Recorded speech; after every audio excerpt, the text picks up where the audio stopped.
ago, deep in the heart of Central Java, there was a peaceful little village surrounded by green hills and golden rice fields. In that village lived an old widow named Bosrini. She was kind-hearted and hardworking, but she lived all alone. Every morning, she went to her small field, growing vegetables and rice. And every night she sat by the fire, praying for something she longed for the most in the world, a child. Oh, only if I had a child, she whispered to the stars each night. I would never feel lonely again. One day, while Mbok Srini was walking home from the market, she saw a dark shadow crossing the rice field. The ground trembled beneath her feet, and loud booming voice echoed through the valley. Human woman! It was Buto Ijo, the green giant known to terrify anyone who crossed his path. His body was as tall as coconut-free tree. His skin dark green, and his eyes glowed like fire. But Srini trembled in fear. What you do want from me, a mighty giant? She asked with a shaking voice. Do not be afraid, old woman, said Buto Ijo with a grin that showed his sharp fangs. I have heard your prayers, your wish for a child. Do you not?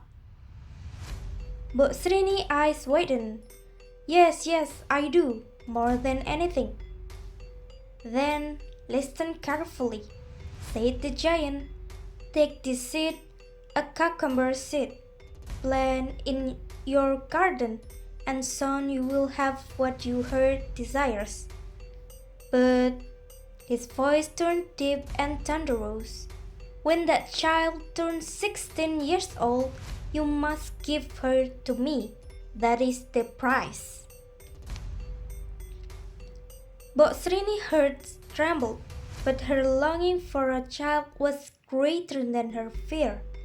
With tears in her eyes, she nodded. I promise, she said softly. Buto Ijo roared with laughter, and handing her tiny golden cucumber seed before disappearing into the misty forest. That night, Bosrini planted the seed carefully in her backyard. She watered it every morning and sang softly as she worked. Days turned into weeks, and the vine grew so fast, faster than any plant she had ever seen. Soon, it bore several cucumbers, but one of them was unlike the rest. It was large, round, and glowed faintly in the sunlight with a golden hue. One morning, when the cucumber was ripe, Bosrini carefully split it open with a knife and gasped. Inside the cucumber lay a tiny baby girl, her skin soft and glowing like warm sunlight. Oh, my child, cried Bosrini joyfully. You are my miracle, my precious gift from the heavens. She named the baby Timun Mas, which means golden cucumber. Years passed, and Timun Mas grew into a beautiful, gentle, and clever young girl. Her hair was long and black as midnight, and her eyes sparkled with kindness. She loved helping her mother in the field, carrying baskets of vegetables to the market, and talking with the villagers who adored her. But Srini was the happiest mother in the world. Yet, deep inside, her heart was burdened with fear. She could not forgive the promise to the terrible giant. As Timun Mas approached her 16th birthday, Mbok Srini grew quieter each day. One evening, as they sat by the fire, Timun Mas noticed her mother's sadness. "Mother, why do you look so worried lately?" she asked softly. Mbok Srini sighed. "My dear child, there is something you must know." And so, with tears rolling down her cheeks, she told Timun Mas the truth about the giant and the promise she had made long ago. Timun Mas silent for a moment, her heart pounding. "So the giant will come for me?" Mbok Srini nodded sadly. "But I will not let that happen. We will find a way, my child, we must." The very next morning, the sky darkened. Suddenly, a powerful wind swept through the village. Birds scattered into the forest, and then heavy footsteps shook the ground. Buto Ijo was come. "Old woman," he roared, "it is the time. Give me the girl as you promised." Mbok Srini fell to her knees. "Please, mighty Buto Ijo, give me a few more days. Let me say goodbye to her properly." The giant grinned. "Fine, 3 days after that she's mine." Then he stomped away, leaving a trail of broken trees behind him. Desperate, Mbok Srini went to see a wise hermit who lived deep in the mountains. The hermit listened carefully to her story, then handed a small pouch containing 4 simple objects: cucumber seeds, needles, salt, and shrimp paste. Basically, it's called terasi. "Give this to your daughter," the hermit said. "If the giant chases her, tell her to throw each of these one by one. They will protect her, but she must be brave, for her courage will decide for her fate." Mbok Srini thanked the hermit and hurried home that night. She gave the pouch to Timun Mas and embraced her tightly. "Run, my daughter," she whispered through tears. "Run as far as you can, and never look back." When the sun rose the next morning, Timun Mas left the house quietly. She kissed her mother's hand one last time and ran towards the forest. But soon the sound of crashing trees echoed behind her. "Timun Mas, you cannot escape me." Below Buto Ijo, he moved swiftly, each step shaking the earth terrified. Timun Mas remembered the hermit's words. She reached into her pouch and threw away the cucumber seed behind her. Instantly, the seeds sprouted into thousands of vines filled with enormous cucumber. Instantly, the seeds sprouted into thousands of vines filled with enormous cucumber. The plants grew so thick that they tangled around the giant's leg. He roared in anger, ripping through the vines, but it took him a long time to free himself. Timun Mas kept running. Soon he heard his footstep again. Closer this time, she grabbed the needle from the pouch and threw them on the ground. They transformed into a dense forest of sharp bamboo spikes. Buto Ijo howled in pain as his feet were pierced. Blood dripped from his toes, but still he chased her. "You will not escape me, little girl." Timun Mas ran until she reached a dry plain. She took a salt and scattered it behind her. In an instant, the earth split open and a vast of sea appeared between her and the giant. Buto Ijo tried to swim, but the waves were strong. He struggled, roaring in fury, and finally dragged himself out, exhausted but still alive.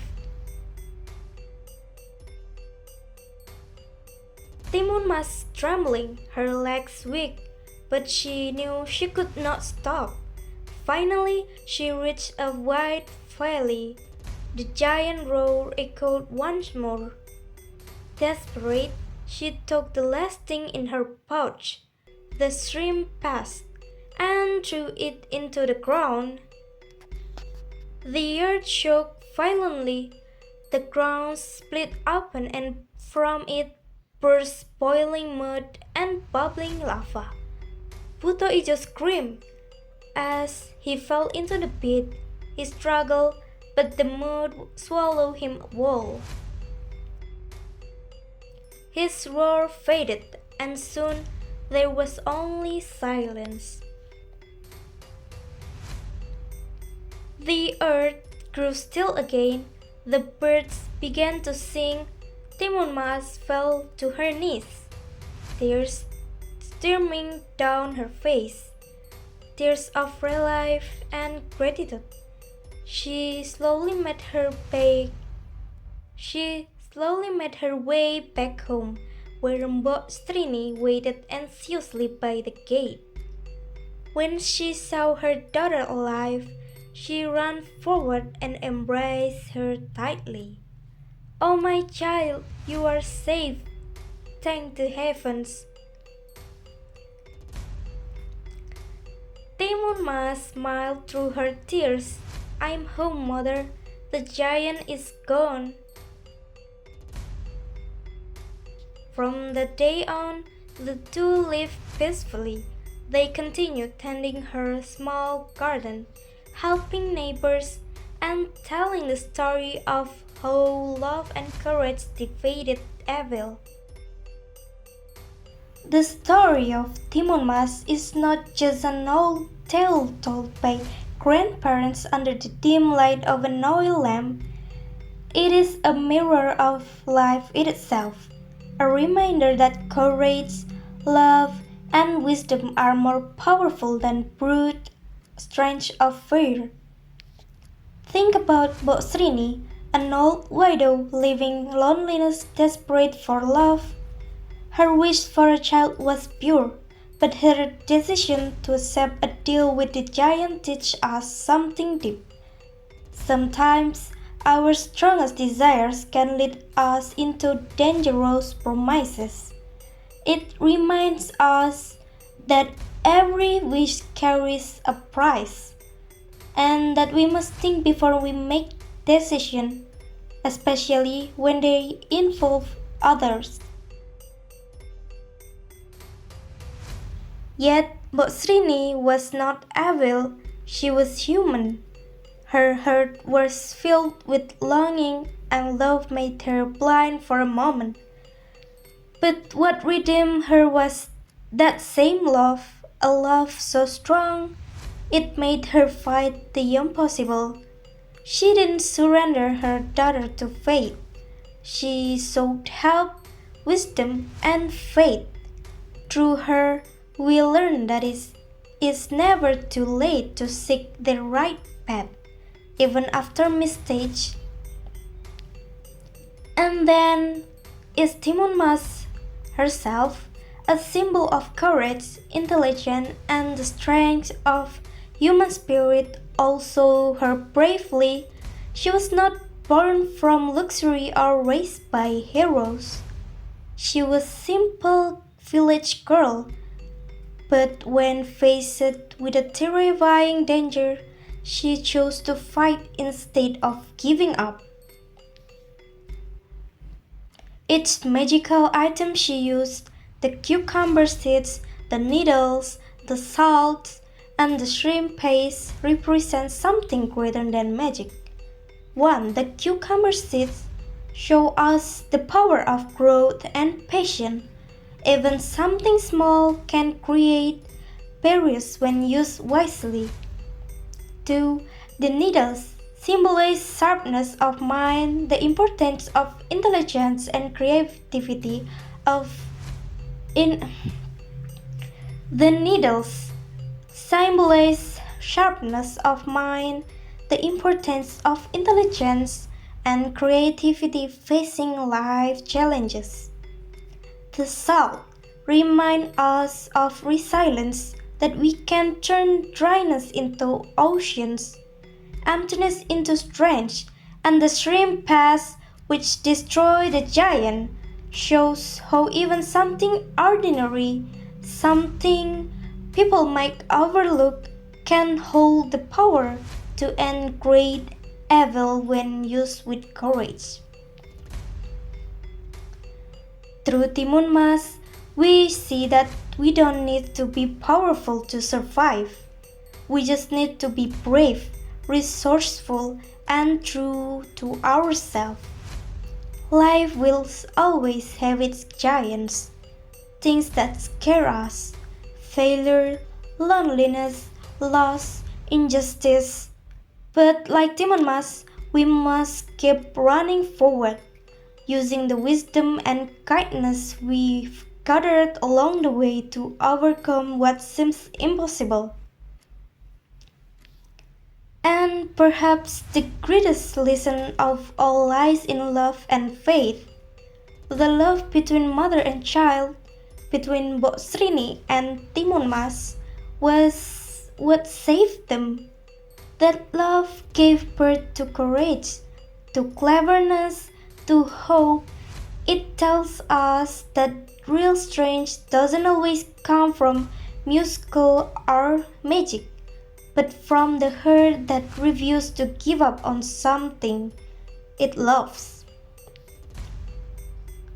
Finally, the story teaches us about balance between desire and responsibility, fear and hope, mistakes and redemption.